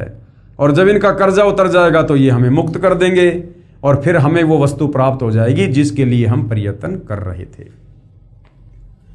जो प्राप्य वस्तु है उसकी चाह पूजा कही जाती है, तथा उसको प्राप्त करने के प्रयत्न को साधना कहते हैं। उदाहरण, जैसे हमें जल प्राप्त करना है, ये हमारा प्राप्य है, हमें जल की चाह है। जल की प्राप्ति के लिए हैंडपंप लगाना पड़ेगा, हैंडपंप लगाने के लिए जो जो उपकरण प्रयोग किए जाएंगे, बोकी लगाई जाएगी, ये प्रयत्न है, यानी साधना है। इसी प्रकार परमेश्वर का वह परम पद प्राप्त करना हमारी चाह है, जहां जाने के पश्चात साधक लौटकर संसार में नहीं आता, यानी सतलोक। हमारा प्राप्य परमेश्वर तथा उनका सनातन परम धाम है, और उसको प्राप्त करने के लिए किया गया नाम जाप, हवन, यज्ञ आदि ये साधना है, मजदूरी है। उस साधना से वो पूज्य वस्तु परमात्मा प्राप्त होगा। जैसे प्रश्न 13 के उत्तर में स्पष्ट किया गया है, वही सटीक उदाहरण है। उस पूर्ण मोक्ष के लिए 3 बार में दीक्षा क्रम पूरा करना होता है। अब किस प्रकार से दीक्षा दी जाती है, क्या क्या है वो दीक्षा का वो चरण। प्रथम नाम दीक्षा, यानी सबसे पहले जब आप सतगुरु रामपाल जी से उपदेश प्राप्त करोगे तो आपको जो प्रथम मंत्र दिया जाएगा उसको कहते हैं प्रथम नाम दीक्षा। और उसमें हमें किन किन देवी देवताओं के ये मंत्र दिए जाते हैं साधना करने के लिए। श्री ब्रह्मा जी का मंत्र दिया जाता है, श्री विष्णु जी का, श्री शिव जी का, श्री गणेश जी का और श्री देवी जी का। इनके मंत्रों की साधना की जाती है। हम मजदूरी कर रहे हैं इनके मंत्रों का जाप करके, इनका ऋण उतारने के लिए। जब तक यहाँ रहेंगे ये हमें सुख सुविधा देंगे, यदि हम इनकी साधना करते रहेंगे, इनके मंत्रों का जाप करते रहेंगे। हम इनकी पूजा नहीं कर रहे, इनके मंत्रों का जाप करके इनकी साधना कर रहे हैं। दूसरी बार में जो दीक्षा दी जाती है, दूसरी बार में क्षर ब्रह्म तथा अक्षर ब्रह्म के 2 अक्षर मंत्र जाप दिए जाते हैं। दूसरी बार में जो दीक्षा उसको शतनाम कहते हैं, जिसमें 2 मंत्र हैं। गीता अध्याय 17 श्लोक नंबर 23 में जो 3 मंत्र है ना, ओम तत् सत, तो दूसरी बार में जो सतनाम दिया जाता है उसमें 2 मंत्र हैं, ओम और तत्। ये जो तत् है ये परम अक्षर ब्रह्म का है, जिसके 7 संग ब्रह्मांड हैं, परंतु ये सांकेतिक है, वो मंत्र क्या है वो सतगुरु रामपाल जी बताते हैं। दूसरी बार में क्षर ब्रह्म यानी काल तथा अक्षर ब्रह्म के 2 अक्षर मंत्र जाप दिए जाते हैं, जिसको संतों ने सत नाम कहा है। गीता अध्याय 17 श्लोक 23 में 3 नाम हैं, ओम, तत् और सत। इस सतनाम में 2 अक्षर होते हैं, एक ओम और दूसरा है तत्। ये जो तत् है ये सांकेतिक अर्थात गुप्त नाम है, जो उपदेश के समय उपदेशी को ही बताया जाता है। और तीसरी बार में जो दीक्षा दी जाती है, तीसरी बार में सारनाम की दीक्षा दी जाती है, यानी ओम तत् सत। वो जो सत है वो तीसरी बार में दिया जाता है, जो सांकेतिक है। जिस मंत्र को गीता अध्याय 17 श्लोक 23 में सत कहा है, ये भी सांकेतिक है, उपदेश लेने वाले को दीक्षा के समय बताया जाता है। इस प्रकार पूर्ण मोक्ष प्राप्त होता है। अब कबीर जी के वकील सतगुरु रामपाल जी क्या कह रहे हैं? कबीर जी के वकील, श्री कृष्ण जी के वकील साहिबान श्री विष्णु जी यानी श्री कृष्ण जी को जगदीश यानी जगत प्लस ईश, सारे संसार का ये प्रभु बताते हैं और पुराणों को सत्य मानते हैं। पेश है अदालत में सबूत श्री शिव महापुराण से, जो गीता प्रेस गोरखपुर से प्रकाशित है, कि श्री विष्णु जी, श्री ब्रह्मा जी तथा श्री शिव जी ईश नहीं है, यानी ये भगवान नहीं है, ये जगदीश नहीं है। इनका जन्म और मृत्यु होता है, इनका पिता काल ब्रह्म है। यानी जनता की अदालत में श्री कृष्ण उर्फ विष्णु जी के वकील हिंदू धर्म गुरुओं ने यह दावा किया था कि हमारे हिंदू धर्म ग्रंथों में लिखा है कि श्री कृष्ण उर्फ विष्णु जी अजरो अमर हैं, अविनाशी है, ये जन्म और मरण से बाहर हैं और ये जगदीश हैं, सारे संसार के रचयिता हैं ये। तो सतगुरु रामपाल जी कह रहे हैं कि अब आपको हिंदू धर्म ग्रंथों से दिखाते हैं कि ब्रह्मा विष्णु महेश जगदीश नहीं है, ये ईश यानी भगवान नहीं है। देखिएगा कहाँ लिखा हुआ है। पेश है शिव महापुराण गीता प्रेस गोरखपुर से प्रकाशित के विद्वेश्वर खंड के अध्याय 5 व 10 की फोटोकॉपी। संक्षिप्त शिव पुराण, ये वही प्रकरण है भाइयों और बहनों जो पहले हम पढ़ चुके हैं कि एक बार श्री ब्रह्मा और श्री विष्णु जी का युद्ध हो गया। और युद्ध किस बात को लेकर? श्री ब्रह्मा जी एक बार श्री विष्णु जी के पास गए, तो विष्णु जी ने श्री ब्रह्मा जी का कोई विशेष आदर सत्कार नहीं किया, बैठे बैठे कह दिया आओ बैठो। ब्रह्मा जी इस बात से बुरा मान गए और ब्रह्मा जी ने कहा कि हे बेटा, मैं तेरा स्वामी हूं, मैं तेरा बाप हूं, मैं सारे संसार का सृजनहार हूं, और मेरे को देखकर तूने मुंह टेढ़ा क्यों कर लिया? तूने मेरा आदर सत्कार क्यों नहीं किया? तो उधर से विष्णु जी बोले कि नहीं नहीं नहीं बेटा, मैं तेरा बाप हूं, मैं तेरा स्वामी हूं, तू अपने आप को कैसे चोरों की तरह संसार का मालिक कह रहा है? तू मेरे नाभि कमल से उत्पन्न हुआ है। अब इस बात को लेकर कि मैं भगवान, श्री ब्रह्मा और श्री विष्णु में आपस में भयंकर युद्ध छिड़ गया, मरने मारने को तैयार हो गए। उधर से इनके पिता काल ब्रह्म ज्योति निरंजन ने देखा कि अगर ये मेरे पुत्र आपस में इसी प्रकार से लड़ लड़ के मरेंगे तो सृष्टि रचना के कार्य को कौन संभालेगा? मेरे लिए जीवों की उत्पत्ति कौन करेगा? मेरे भोजन का क्या होगा? जो 1 लाख मानव शरीरधारी आत्माओं के सूक्ष्म शरीर से निकली वासना खाने का मुझे श्राप लगा हुआ है। तो इनका युद्ध रुकवाने के लिए इनका पिता काल ब्रह्म, वो गीता ज्ञानदाता क्षर पुरुष, इन दोनों के बीच में एक तेजोमय स्तंभ खड़ा कर देता है। अब ये दोनों लड़ाई तो भूल जाते हैं और उस स्तंभ के और छोर का पता लगाने के लिए एक तो ऊपर चला जाता है, एक नीचे चला जाता है, और कहीं कोई और छोर नहीं मिलता है तो वापस आ जाते हैं। देखिएगा उसके बाद वो काल ब्रह्म वहाँ पर वो प्रकट होता है और फिर वो काल ब्रह्म खुद कहता है कि तुम दोनों ने अपने आप को जो ईश मान लिया, जो भगवान मान लिया, ये बड़ा अद्भुत है। तुम ईश नहीं हो, तुम्हारी तो मैंने ड्यूटी लगा रखी है, ब्रह्मा जी को रजोगुण देकर, विष्णु जी को सतोगुण देकर। तो देखिएगा श्री शिव महापुराण से विद्वेश्वर संहिता, ये देखिएगा। ब्रह्मा और विष्णु ने पूछा, हे प्रभु, सृष्टि आदि 5 इन कृत्यों के लक्षण क्या हैं? ये हम दोनों को बताइए। भगवान शिव बोले। अब भगवान शिव कौन? वहां पर ये काल ब्रह्म आ गया शंकर जी का रूप बनाकर। मेरे कर्तव्यों को समझना अत्यंत गहन है, तथापि मैं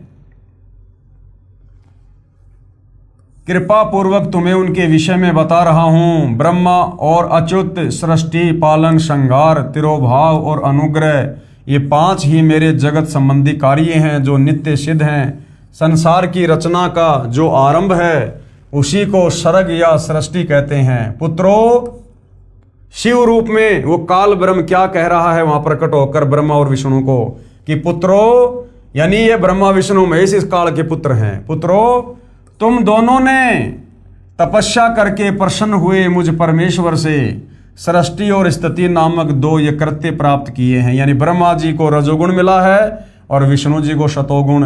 रजोगुण से ब्रह्मा जी जीवों की संतान उत्पत्ति करवाता है और विष्णु जी आपस में मोह ममता में बांध के रखता है। तो ये शिव रूप में काल कह रहा है कि ये दोनों के दोनों जो कार्य हैं ना, ये मैंने तुम्हारे को दिए हैं, ये दोनों तुम्हें बहुत प्रिय हैं। इसी प्रकार मेरी विभूति स्वरूप रुद्र यानी शंकर और महेश्वर में 2 अन्य उत्तम जो कृत्य संहार और तिरोभाव मुझसे प्राप्त किए हैं। और शंकर जी में जो तमोगुण है वो भी काल कह रहा है कि मैंने दिया है, परंतु अनुग्रह नामक जो कृत्य है दूसरा कोई नहीं पा सकता। रुद्र और महेश्वर अपने कर्म को भूले नहीं, इसलिए मैंने उनके लिए अपनी समानता प्रदान की।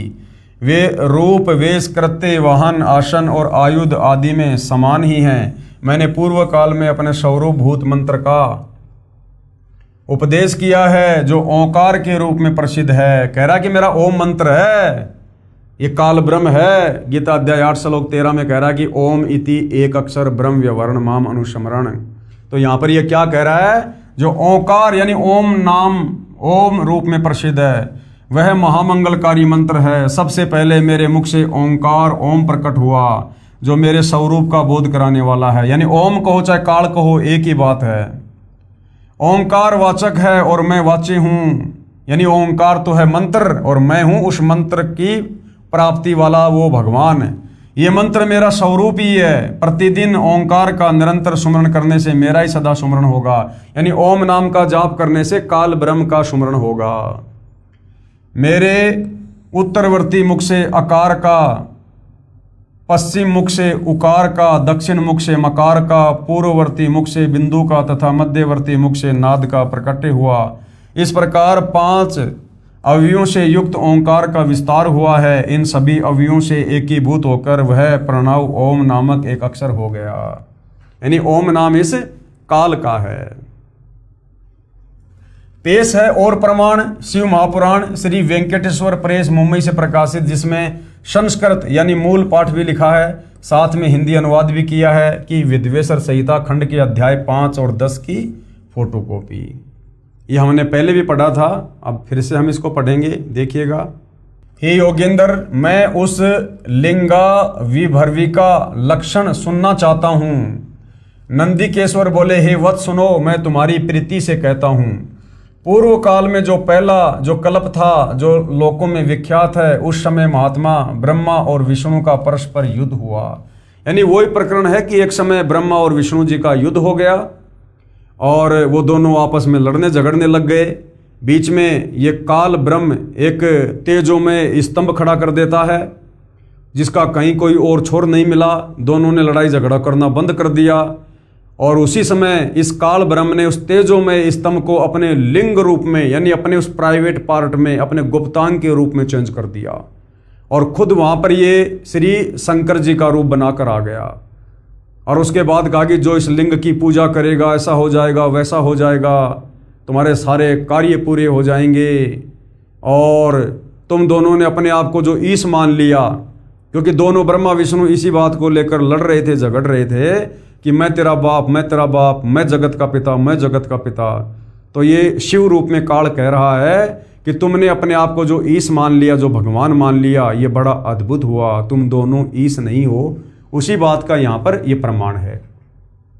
उस समय महात्मा ब्रह्मा और विष्णु का परस्पर युद्ध हुआ। अब इनको महात्मा कहा जा रहा है। अब भाई और बहनों, महात्माओं के लक्षण होते हैं क्या लड़ाई झगड़ा करना? उनके मान दूर करने को, यानी उनको जो अहंकार हो गया था कि मैं भगवान, उनके उस अहंकार को दूर करने के लिए उनके बीच में उन निष्कल परमात्मा ने स्तंभ रूप अपना स्वरूप दिखाया। तब जगत के हित की इच्छा से निर्गुण शिव ने उस तेजोमय स्तंभ से अपने लिंग का रूप दिखाया। उसी दिन से लोकों में वह निष्कल शिव जी का लिंग विख्यात हुआ और सगुण रूप में बेर रूप की कल्पना की गई। देवताओं की वह बेर पूजा इच्छानुसार भोगों को देने वाली है, परंतु शिव का लिंग बेर भोग और मोक्ष दोनों का देने वाला है।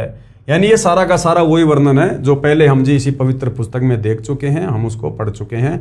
तो कहने का मतलब है, जनता की अदालत में जो सवाल जनता ने किया था, क्या ब्रह्मा विष्णु महेश ये परमात्मा नहीं है, ये ईश नहीं है, तो सतगुरु रामपाल जी ने श्री शिव महापुराण के विद्वेश्वर संहिता से ये क्लियर करके दिखा दिया है कि ये दोनों ईश नहीं है, ये भगवान नहीं है। श्री कृष्ण जी के वकील, अब जनता की अदालत में श्री कृष्ण जी के वकील क्या कह रहे हैं, हम चारों वेदों ऋग्वेद, यजुर्वेद, सामवेद तथा अर्थर्वेद, श्रीमद् भगवत गीता, 18 पुराणों, महाभारत ग्रंथ तथा श्रीमद् भगवत सुधा सागर को सत्य शास्त्र मानते हैं। इन्हीं सदग्रंथों को आधार मानकर ज्ञान बताते हैं तथा साधना बताते हैं। श्री कृष्ण उर्फ श्री विष्णु, श्री शिव जी, श्री देवी दुर्गा की पूजा करने को कहते हैं, श्राद्ध करना बताते हैं, देव पूजा करते हैं तथा करवाते हैं। तो कबीर जी के वकील सतगुरु रामपाल जी क्या कह रहे हैं? कबीर जी के वकील दास अदालत को बताना चाहता है कि श्रीमद् भगवत गीता अध्याय 16 श्लोक 23-24 में क्या कहा है। अध्याय 16 श्लोक 23 में क्या कहा गया है? जो पुरुष यानी जो व्यक्ति यानी साधक शास्त्र विधि को त्याग कर, यानी जो गीता और वेदों में लिखा हुआ है उसके विपरीत भक्ति करके शास्त्र विधि को त्याग कर अपनी इच्छा से मनमाना आचरण करता है, जो शास्त्रों में वर्णित साधना नहीं, वह साधना शास्त्र विधि त्याग कर स्वेच्छा से आचरण करना कहा है, वह न तो सिद्धि को प्राप्त होता है और न ही परम गति को और न सुख को प्राप्त होता है। तो ये श्री कृष्ण जी के वकील जितने भी हिंदू धर्म गुरु हैं जो हवाला देते हैं हिंदू धर्म ग्रंथों का और साधना कर रहे हैं मनमुखी मनमाना आचरण शास्त्रों के विरुद्ध, जो गीता अध्याय 16 श्लोक 23 के अनुसार बिल्कुल मनमाना आचरण है। सबूत के लिए पढ़िए गीता अध्याय 16 श्लोक 23 की फोटोकॉपी। गीता अध्याय 16 श्लोक 23 में क्या कहा गया है? ये शास्त्र विधिम उत्सृजे वर्तते काम कराता न स सिद्धिम आपनवंती न सुखम न पराम गतिम। यानी जो पुरुष, जो साधक, जो भगत शास्त्र विधि को त्याग कर, यानी गीता और वेदों में जो मंत्र हैं, जो भक्ति साधना है, उसको छोड़कर मनमुखी रूप से जो भक्ति साधना करते हैं, जो मंत्रों का जाप करते हैं, जो पुरुष शास्त्र विधि को त्याग कर अपनी इच्छा से मनमाना आचरण करता है, वह न सिद्धि को प्राप्त होता है, यानी उसकी भक्ति सिद्ध नहीं होती, सफल नहीं होती, न वो परम गति को यानी मोक्ष नहीं मिलता और न कोई सुख को प्राप्त होता है, यानी जो भाग्य में वही मिलेगा, भाग्य से अधिक उसको प्राप्त नहीं हो सकता। गीता अध्याय 16 श्लोक 24 में फिर क्या कहा गया है कि हे अर्जुन, तेरे लिए कर्तव्य यानी जो साधना करनी चाहिए, जिन मंत्रों का जाप करना चाहिए, और अकर्तव्य यानी जो साधना नहीं करनी चाहिए, उसके लिए शास्त्र ही प्रमाण है। किसी धर्म गुरु के मनमुखी विचारों से भक्ति नहीं करनी चाहिए। हमारे शास्त्रों में क्या लिखा है, गीता और वेदों में क्या लिखा है भक्ति और भगवान को लेकर, साधना को लेकर, हमने वो साधना उस विधि से करनी चाहिए। तो पवित्र गीता जी में तो भाई ये लिखा कि सबसे पहले तो तत्वदर्शी संत की खोज करो, गीता अध्याय 4 श्लोक नंबर 34 में, और तत्वदर्शी संत की खोज करने के बाद फिर उसके बताए अनुसार साधना करो। फिर वो तुम्हें क्या मंत्र देगा? गीता अध्याय 17 श्लोक 23 में जो 3 मंत्र हैं, ओम तत्सत, वो तुम्हें 3 बार में उन तीनों मंत्रों की दीक्षा देगा। तुम्हें धार्मिक अनुष्ठान बताएगा, तुम्हें यह बताएगा कि तुम्हारा इष्ट कौन है, पूज्य देव कौन है, तुम्हें भक्ति की मर्यादा बताएगा, नियम बताएगा। तो उस तत्वदर्शी संत के बताए अनुसार भक्ति साधना करने से परम शांति मिलेगी, पूर्ण मुक्ति मिलेगी। अन्यथा यह मनमाना आचरण करने से कुछ नहीं होगा सिवाय काल का कष्ट भोगने के। ऐसा जानकर तू शास्त्र विधि से नियत कर्म कर, यानी शास्त्रों में जो नहीं लिखा है वो ना कर, जो शास्त्रों में वर्णित है वही साधना कर। पढ़िए प्रमाण के लिए गीता अध्याय 16 श्लोक 24 की फोटोकॉपी। ये देखिएगा भाई और बहनों, ये श्लोक आप जियों के सामने है। तस्मात् शास्त्रम प्रमाणम ते कार्य व्यस्तितो ज्ञात्वा शास्त्र विधि नोक्तम कर्म कर्तुम इह अहर्षि। इससे तेरे लिए इस कर्तव्य और अकर्तव्य की व्यवस्था में शास्त्र ही प्रमाण है। यानी कौन से भक्ति कर्म करने चाहिए और कौन से भक्ति कर्म नहीं करने चाहिए अर्जुन, इसके लिए शास्त्र ही प्रमाण है। किसी धर्म गुरु की मनमुखी बातों के हिसाब से भक्ति मत करना। ये जो राधे राधे श्याम मिला दे, हरे राम हरे कृष्णा, ओम नमः भागवते वासुदेवाय नमः और दुनिया भर के लाखों करोड़ों नाम जाप देते हैं, ये सब मनमुखी हैं। जो भक्ति की असली विधि है वो गीता जी में बताई गई है, जो अब सतगुरु रामपाल जी ने निकाल कर दे दी है। यानी कहने का मतलब है, वर्तमान में यदि किसी को काल के 21 ब्रह्मांड से, जन्म मरण के रोग से, लक 84 योनि की पीड़ाओं से बाहर निकलना है तो सतगुरु रामपाल जी की शरण में आकर उनको अपना गुरु बनाकर उनके बताए अनुसार साधना अंतिम श्वास तक मर्यादा में रहकर करने से ही पीछा छूटेगा। दूसरा कोई ऑप्शन, कोई तरीका नहीं है। गीता वेदों व पुराणों में भी पितर व भूत पूजा मोक्षदायक नहीं बताई। अब क्या कहा गया है, गीता, चारों वेदों और 18 पुराणों में ये जो पितर पूजा है, हमसे जो श्राद्ध निकलवाए जा रहे हैं, जो ये पितरों की पूजा करवाई जा रही है, भूत पूजा मोक्षदायक नहीं बताई है। पवित्र ग्रंथ गीता जो चारों वेदों का सार है और वर्तमान में जो भक्ति साधना हमारे धर्म गुरु हमसे करवा रहे हैं, 99% हिंदू समाज आज भी कर रहा है। शास्त्र विधि को त्याग कर मनमाना आचरण, ये सारी भक्ति पूजा साधना गीता जी में व्यर्थ बताई है, ये मनमाना आचरण बताया है। तो भाई और बहनों, गीता जी में कहां कहां लिखा हुआ है, और यदि गीता जी में इस प्रकार की भक्ति साधना को जो आज पूरा हिंदू समाज लगभग कर रहा है, यदि उसको व्यर्थ बताया, शास्त्रों के विरुद्ध बताया है, तो फिर शास्त्र अनुकूल साधना क्या है, ये भी हमें इस पवित्र पुस्तक कबीर बड़ा या कृष्ण के अगले एपिसोड में पता चलेगा, क्योंकि मामला चल रहा है जनता की अदालत में। और हिंदू समाज के ऊपर भाई और बहनों, सतगुरु रामपाल जी ने एक बहुत बड़ा महाउपकार किया है, क्योंकि जो चारों वेद हैं, ये चारों वेद भक्ति का मूल हैं, अध्यात्म का मूल हैं, जड़ हैं। और आपका सौभाग्य कि आपका जन्म हिंदू समाज में हुआ है। इस हिंदू धर्म में जन्म होने के कारण आप जी वेदों के समर्थक हैं, गीता जी के समर्थक हैं। भले आपने कभी वेद नहीं पढ़े, गीता नहीं पढ़ी, लेकिन जब इनका जिक्र आता है तो ऑटोमेटिक आत्मा इनको स्वीकार करती है। तो हिंदू धर्म में जन्म होने के कारण ये आपके लिए बहुत ही बड़ा ये प्लस पॉइंट है कि आप बहुत जल्दी भक्ति और भगवान को समझ सकते हो, आप भक्ति पर लग सकते हो, आप मोक्ष प्राप्त कर सकते हो। ये चारों वेद पूरे विश्व के मानव समाज के लिए हैं। ये वर्तमान में जो मुसलमान हैं, सिख हैं, ईसाई हैं, यहूदी हैं, जितने भी धर्म हैं, इन सब ने वेदों के अनुसार ही भक्ति साधना करनी चाहिए। और यदि मोक्ष प्राप्त करना है तो करनी होगी, क्योंकि ये वेद सतयुग में ब्रह्मा जी ने अपने वंशजों को दिए थे, मनु आदि को। और सतयुग, त्रेता और द्वापर युग तक कोई धर्म नहीं था, हम सब सनातनी थे, वैदिक साधना करते थे। अब आप और हम सभी इंसानों को आपस में बांट दिया गया इस काल के द्वारा, क्षर पुरुष के द्वारा, क्योंकि ये भक्ति युग है। इस समय परमात्मा ने धरती पर प्रकट होकर अपना ज्ञान प्रचार करना था, आत्माओं का मोक्ष करना था। ये ब्रह्म, ये काल इस बात से भली भांति परिचित है, क्योंकि परमात्मा और काल का एग्रीमेंट हुआ था। इसलिए इसने हम इंसानों को आपस में डिवाइड कर दिया, धर्मों में अलग अलग पुस्तकें बनवा दी, अलग अलग हमारी विचारधारा बना दी, हमारा खान पान अलग अलग कर दिया, हमारे शास्त्रों को डिफरेंट कर दिया, हमारी भक्ति पूजा साधना अलग अलग कर दी, हमें आपस में उलझा दिया अपने षड्यंत्र के तहत, ताकि जब वो तत्वदर्शी संत धरती पर आए, अपना ज्ञान दे, तो उसकी बात कोई भी ना माने। सब अपने अपनी साधना को, अपने अपने धर्म को, अपने अपने शास्त्रों को सर्वश्रेष्ठ मानकर उस पर आरूढ़ रहें। लेकिन भाई और बहनों, इस काल का ये जो सुदृढ़ जो ये किला है, ये ढहाने के लिए ही परमात्मा धरती पर तत्वदर्शी संत बनकर आते हैं। तो ये काल उनके आगे बालक है, बच्चा है, नादान है, अबोध है। और ये इतना सारा सब कुछ जो ज्ञान दिया जा रहा है, ये भाई और बहनों आप और हम जीवों की बुद्धि को विकसित करने के लिए दिया जा रहा है। अन्यथा परमेश्वर रामपाल जी के लिए किसी का भी मोक्ष करना कोई बड़ी बात नहीं है। तुम कर दो पल में पार हो जा रजा तेरी।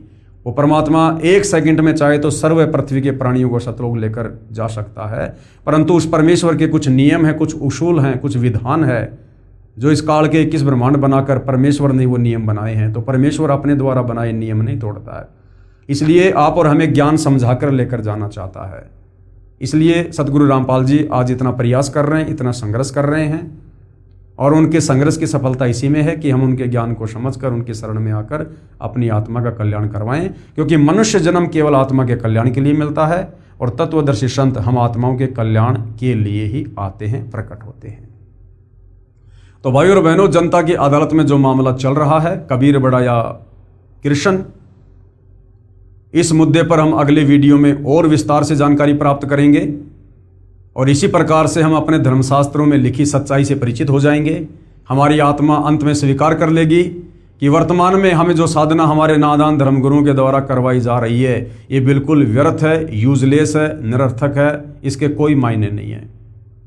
और जो साधना सतगुरु रामपाल जी हमें बता रहे हैं, यही वो उत्तम साधना है जिससे हमारी आत्मा का कल्याण होगा। तो भाई और बहनों, आज के वीडियो में केवल इतना ही। परमेश्वर हम सबको आज्ञा दे, सद्बुद्धि दे, हमारा मार्गदर्शन करें, भ्रम ने भटकने से बचाएं। बंदी छोड़ सतगुरु रामपाल जी परमेश्वर जी की जय हो।